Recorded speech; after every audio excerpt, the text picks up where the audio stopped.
season, you could see himself really believe and see himself at a new level. And so I'm excited to see what he does today. So just a couple of minutes from the official start. And the Gator will get itself across the line here. So many of the top teams in the country that we listed for you in the beginning. A big draw each and every year for the top collegiate teams. There is the squad from BYU, Wake Forest, Washington, Iona. That University of Colorado squad from Sean Carlson's team trying to make a statement here in the early going. Was trading texts with our Keenan Gray, who was listening into our conversation about whether Carlson was going to use any of the approaches that the football program had been using. And Keenan said that he talked with Sean yesterday, and he met Coach Prime on his second day of work and had to take his shoes off before entering Coach Prime's office. It's Coach Prime, baby. He does what he wants, and you do what he says. All right, final moments of reflection here for some of the top runners in the country, certainly the top teams in the country. Most of them are here. Most of them will be here in October for pre-nationals, and all of them want to be here in late November for the NCAA championship. Special year for Nuttycombe, given what's to unfold here over the next couple of months.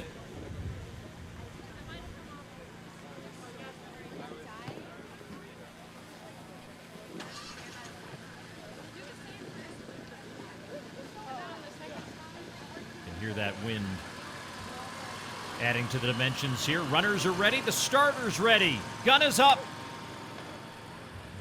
And the race for the 2024 Nuttycombe Championship on the men's side is underway here just outside of Madison, Wisconsin on this mid-70 degree day. So much different than a year ago when the rain was falling throughout the race day. As the runners will come together, you can easily pick out the colors of the different squads here. BYU kind of in the middle of that mix there, kind of getting swallowed up here in the midst of everything. But these early few meters, I mean, 3 races under our belt so far as we'll start to show you all the teams that will be contesting for this team title today. Kara, we had early breakout performers in every one of the first 3 races that did not win the race, but here looks like the men going to stay as a group a little bit longer than we've seen any other race unfold this morning. Yeah, we don't see anyone going out there and trying to press right from the front here. You know, last year, Paul, we watched the course just deteriorate as it got towards the men's race because it was raining and muddy and the downhills became really slippery. They don't have that problem today, but it is warmer, as you mentioned, than it was for the races earlier today. And I feel like the wind has picked up quite a bit. So they're still getting a little bit of element here that some of the earlier races didn't have. But you're right. We start to see someone push a little bit now. But in general, this race seems to be a little bit more, they're content to run in a pack. Remember, they have to run 8 kilometers, 2 kilometers further than the women. There's lots of time to make moves and a lot of time to make mistakes. So you don't want to make those mistakes early on. Great shot from high above. Pretty much everyone still in contact with the main group here as they begin to work their way to the first of what will be basically 3 significant climbs and descents on this Thomas Zimmer Championship race course. Good, authentic test of cross-country running here. See the Princeton Tigers among the field here together along with Providence. Their women's program did well in that women's championship race, finishing in 4th overall. But now we begin to settle in to the early going here on the men's side.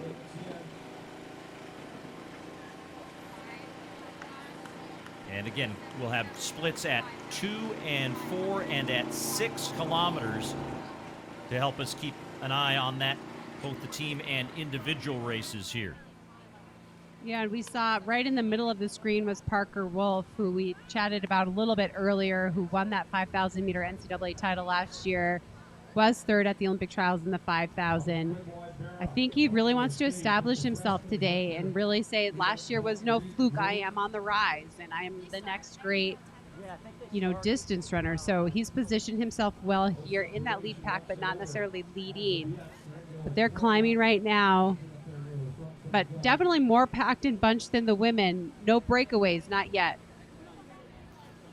And you see that athletic elevation tracker on the lower part of your screen. That is the elevation throughout this 8-kilometer distance. It shows you where they are out on the course in the midst of that early climb and then followed by that descent. Notice on the far right, that's what they face towards the tail end of the race as they come around this section once again for that third climb.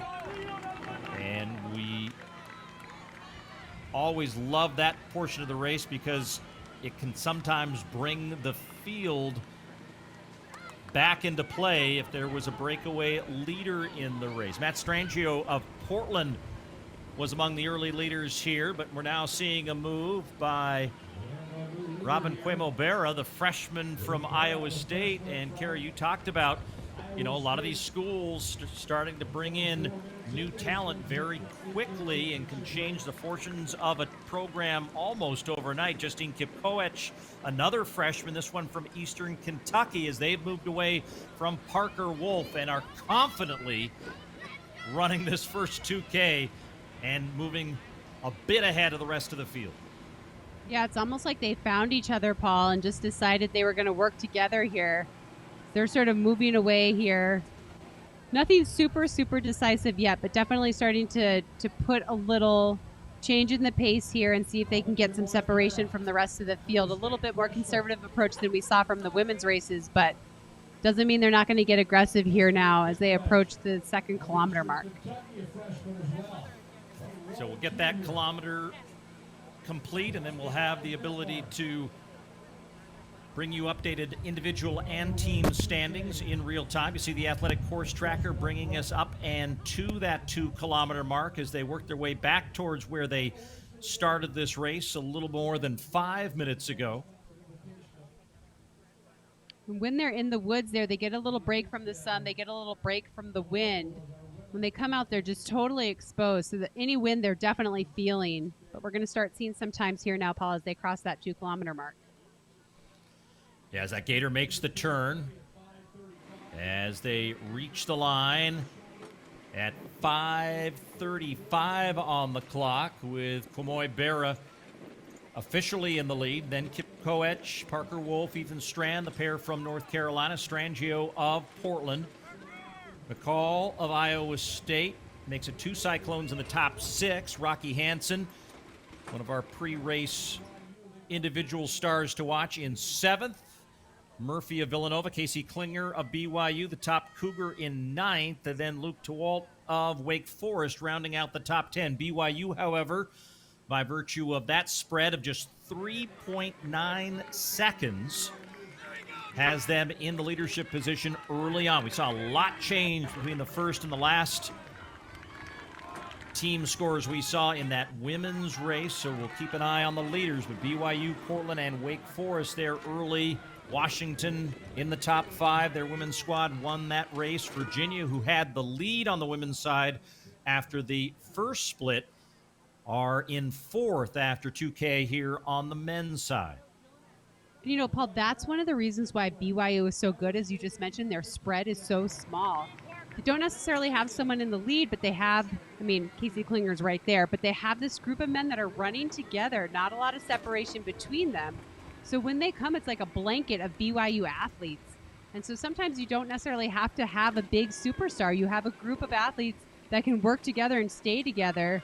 And it's just their points are just so small because they're all together and they work together. Now as we see this, we definitely see that the BYU team is up front there in that lead pack. But that's one of the things that makes certain teams special is when they have smaller spreads like that, athletes that are really all in a pack together. They can train together, race together, understand each other, and they win together.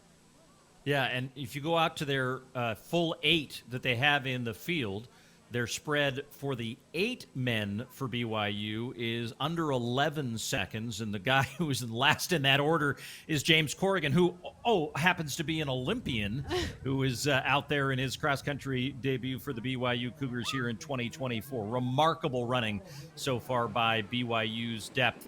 As we look to the racing here in front, still early going, Robin Kamoy-Berra out there in the leadership position, Kip Koech, but Parker Wolfe has helped bring the rest of the field to them. And so they regroup here a little bit up front, but in that surge kind of took that large group in front and began to start to break it up a little bit. The elevation tracker takes us to that next climb. And as you said, Paul, look ahead towards that finish and see that climb towards the finish. That's in the back of their minds. This course is very specific. It's a very strength-based course. And that's why it's so important for these athletes and these teams to come run it earlier in the season, because you have to be able to climb on tired legs. So that's waiting for them. They know it's there, but it's very different to actually run it and experience it and feel it. And so that's something that's in the back of their minds. They know that there's still a lot of strength running, painful uphill running that comes at the end, and they need to have the legs to have that there before they can even think about kicking at the finish. Well, usually what runners benefit from after climbing is getting a chance to go the opposite direction. So now a little bit of a descent here, and it's a gentle one. You see it there for a while. They're going to be either flat or in descent before they gear up and reach that halfway mark.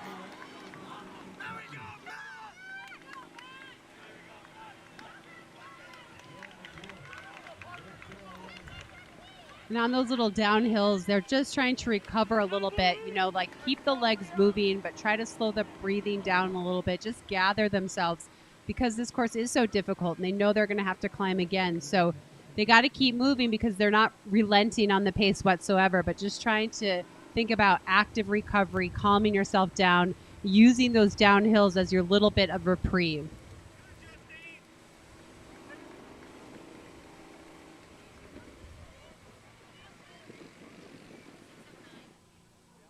So nearing 10 and a half minutes on the clock, the athletic course tracker takes us up and shows you where they're now getting themselves around that second circumference of this main part of the course that they've traversed over what will almost be now halfway of an 8-kilometer distance here for a Nuttycombe Championship in 2024. We'll get 4K splits here momentarily, and then reset that team race as well. BYU leading after 2 kilometers ahead of Portland, Wake Forest, Virginia, and Washington.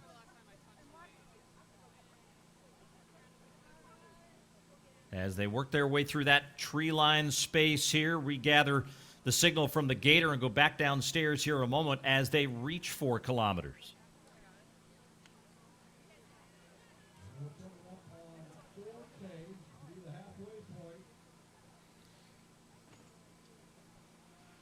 Well, this really is a different race than the women's race. We see them really, multiple men here fighting and hoping to win this race. So no big breakaways. We do see a lead pack that's broken away, obviously, but no individual breakaways here yet. Very different than we saw from the women's race.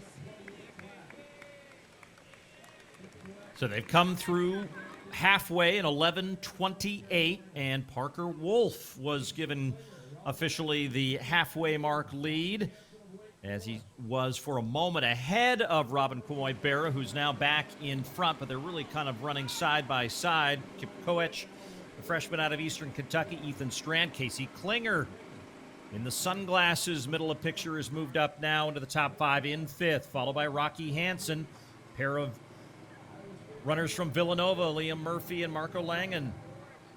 And then Strangio in 9th and Cree Thompson of BYU in 10th. BYU 5th, 10th, 11th, and 12th in the field. And by no surprise, they have a commanding lead here at the halfway point on the team side with 56 points. Iowa State, Wake Forest, North Carolina, and now Colorado has moved up into the top 5. Yeah, this will be interesting. BYU has that low point total halfway, but I don't see them really breaking up too much from that. There's not so much, space for them to lose. They position themselves well. They're top people in this lead pack and then right in that chase pack. This is a great run out of them. Iowa State in second place, but quite significantly behind BYU. And this is what we're talking about. Iowa State has a few people out in front individually, but BYU has that pack and that tight time differential, which they're just not that far apart from each other. They're all so tight together, and it just makes them so difficult to beat.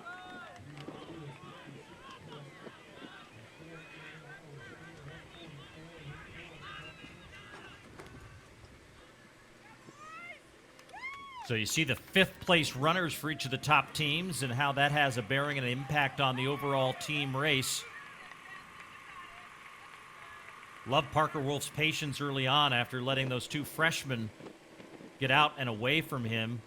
And that's, again, where the benefit of having run here before. You know the course. You know what's ahead. Maybe you know more than the freshmen who haven't been able to do it beforehand. And knowing that there's still a big climb ahead, comfortable in not having to make any more definitive moves to try to break this open. But certainly that's his goal. Parker Wolfe trying to come away a first-time Nuttycombe winner by the end of this. Oh, absolutely. I think we all know he wants to win this. Like we talked about, he had such a great track season, and you just want to carry that momentum. You want to establish yourself and say, yeah, no, I'm here to stay. I'm one of the best. Be ready for me. Get ready for me. So far he's shown a lot of patience in this race, I think. Just tucking himself in there, never letting them get ahead, but not forcing anything, not forcing the pace. And that's cross-country running. It's really reacting to the people around you, reacting to the course. Of course, you know what your ideal situation would be and your ideal plan, but you have to be able to switch it as you're going. You have to be able to go with the flow, react to the people around you, react to what the course is giving you, what the weather's giving you. Well, as we go back to the front, another move by Robin Kamoy-Berra. As the freshman's put maybe good 10 meters or so, hard to tell from this vantage point head on, but he's definitely got some distance between himself and that chase group that includes Kip Koech, Parker Wolfe, Ethan Strand, Casey Klinger. And so 3K to go in this race, Kara, and this looks like the kind of move that he's committed to now. I mean, this looks like a very serious move. It's almost like he made a little bit of a half move earlier in the race, and now he's really just putting the hammer down. Iowa State has their own very difficult cross-country course, so he would certainly be used to hills and be able to train on something that's difficult. But this looks like definitely a premeditated move. This is where I'm going to go, and I'm going to really put the hammer on everyone and see if anyone reacts or if they let me run away with it.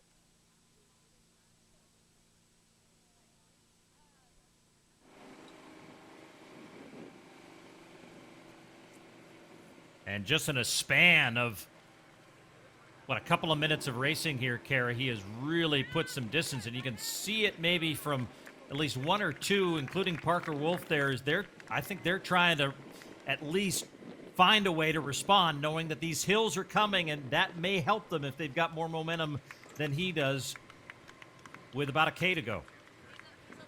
Yeah, and we saw that earlier. The people that were a little bit more patient had more over that final climb. But there is a possibility that he just gets too much daylight on them, and then they really just start racing for second place. So it's too early to tell now. There is still 2 kilometers left of running, but he looks very, very good right now. And look at his knee lift. He's just sort of cruising along. And it's going to be tough for that pack, that secondary chase pack there to catch him. They're going to have to work together to move forward and close that gap. So 6,000 meters now elapsed in this Nuttycombe Championship men's race for 2024. Robin Kamoy-Berra, the freshman, getting urged on from the spectators along the race course here as he now has a 6.5 second advantage. That's what that looks like from high above. with Parker Wolfe, Rocky Hansen, Casey Klinger, and Liam Murphy all in that group trying to chase him down, but they are not gaining ground on the Iowa State freshman. And that lead continues to grow here. The lead for BYU would appear to be continuing to grow as BYU has had the only squad with all 5 of their scoring athletes across here so far through 6,000 meters. Still waiting on the 5th for Iowa State.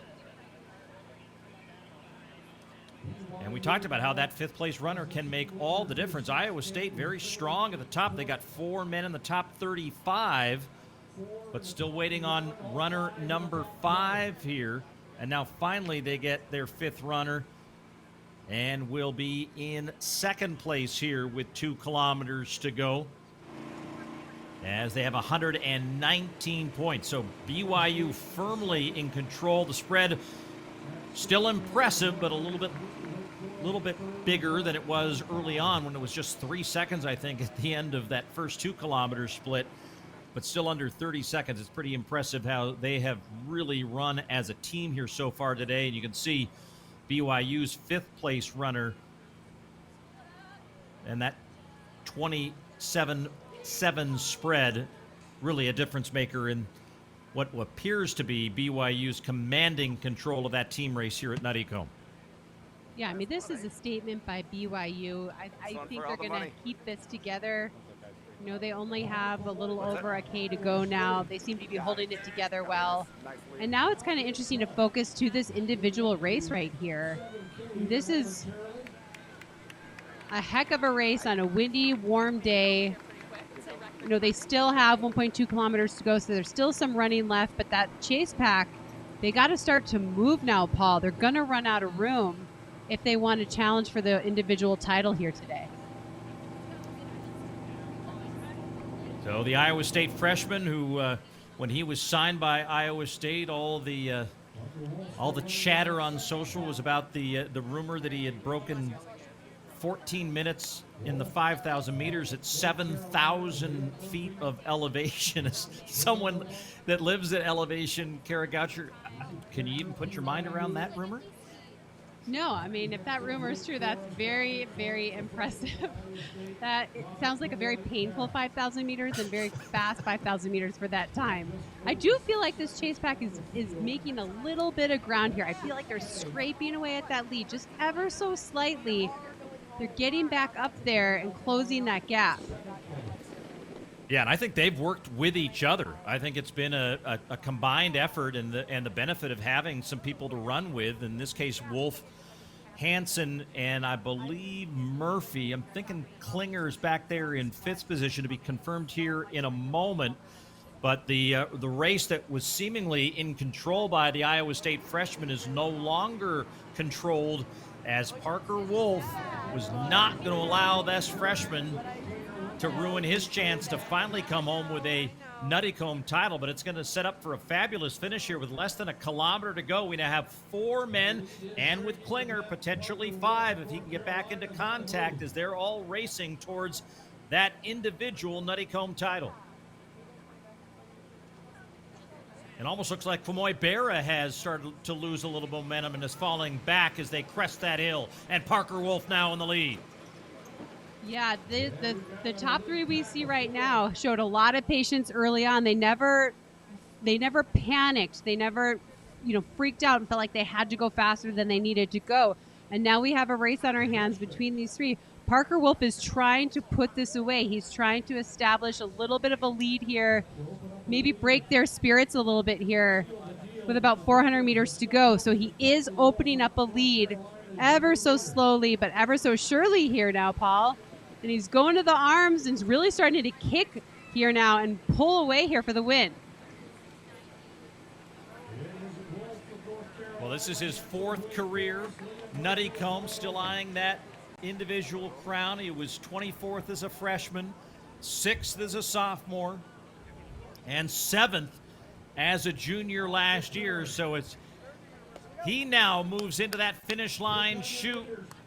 Gonna try to get over that last little bit of a rise and then see that famous Nuttycombe arch and trying to hold off this charging field at the end. Casey Klinger is in view along with Hansen and Murphy.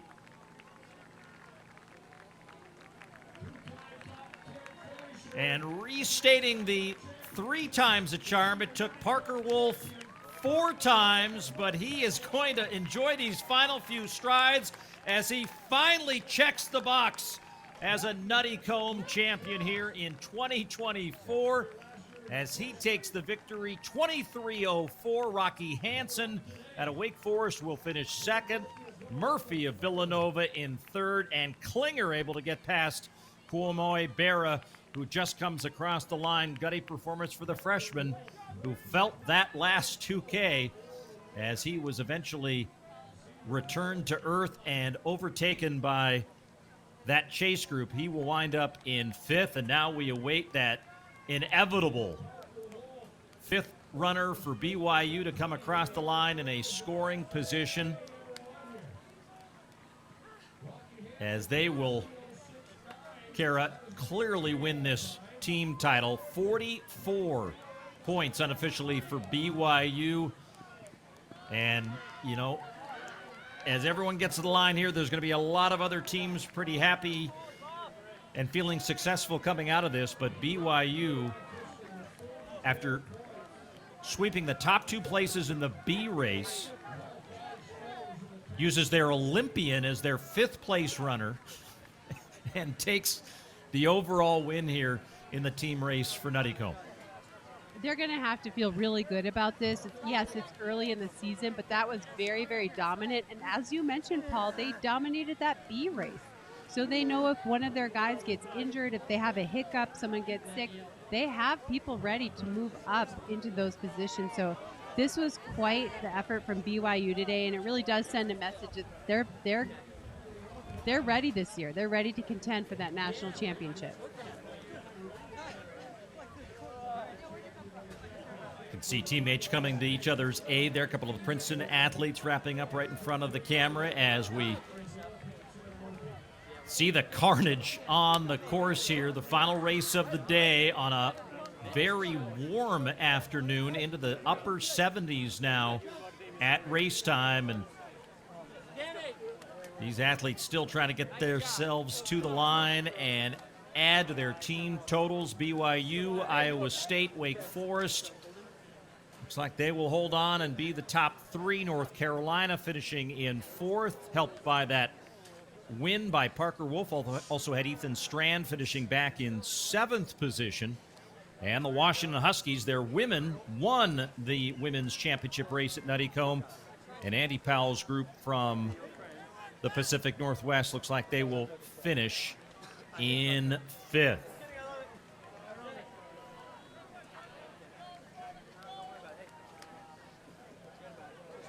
That was a great race out of Parker Wolfe. You know, sometimes you come off a successful season and you never know how the athlete's going to handle it. Sometimes they're motivated and ready for that next jump.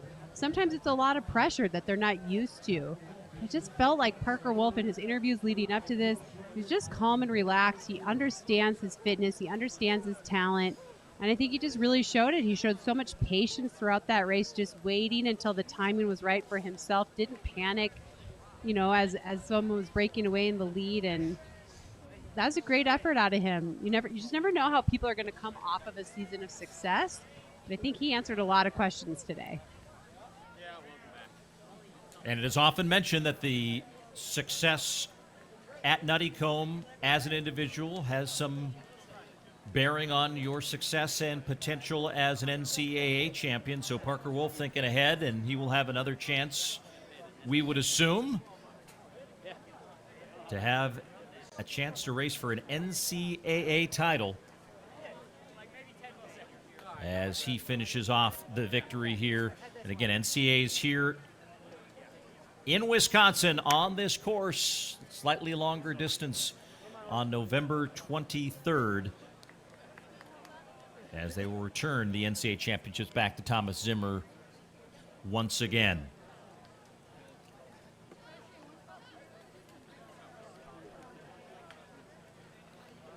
Waiting on the last few finishers here as we often do, try to keep the camera on the finish line so you can keep an eye out for any of the runners you were tuning in to particularly watch for, and also want to, again, appreciate our production crew for all their great work here, bringing the pictures and the sights and sounds from another edition of Nuttycombe. Appreciation also for Big Ten Plus being our partner this year and giving you a chance to see some of this action. Much more to come from the Big Ten in the course of this cross-country season, with Bill Dellinger coming up here in early October, pre-nationals coming back here to Nuttycombe and to Thomas Zimmer in mid-October.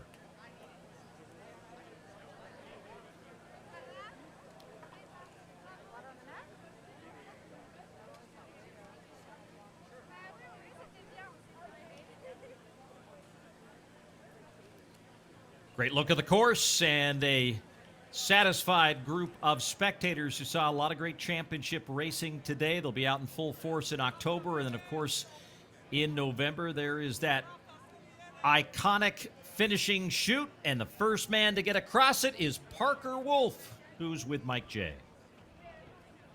At the Nuttycombe 2024 with the men's individual champion in that championship race and what a race it was, Parker Wolfe of North Carolina. The top three under what was the meet and course record, and you've taken it all by yourself at 23:04. Outstanding early season 8K. Tell us a little bit about your strategy.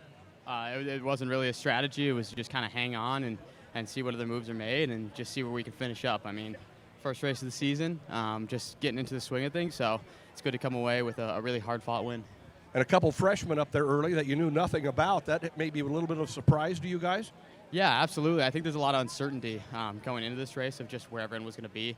A lot of new transfers, a lot of international guys, and we were just kind of feeling it out for the first 5K of that, and they made it really, really hard. So it was a good race. How about the heat today? Some people were a little bit concerned it'd get too warm before we got done. 8K opposed to 10K had to help, but what about the weather today? Oh, we've got a lot of humidity in North Carolina, so I think we were coming in pretty prepared, and honestly, this is a lot better weather than we had the last few weeks. So we were ready for it. I think it did make it really hard, especially in the sun. That's part of racing. It makes you tough. But it will be different November 23rd. I would think it would be, just a tad. So, going to put you on the spot. It's early, first race, but a lot of the pundits think you're the favorite to win the NCAA championships, two-time top 10. What's the next step for you to get to that mark?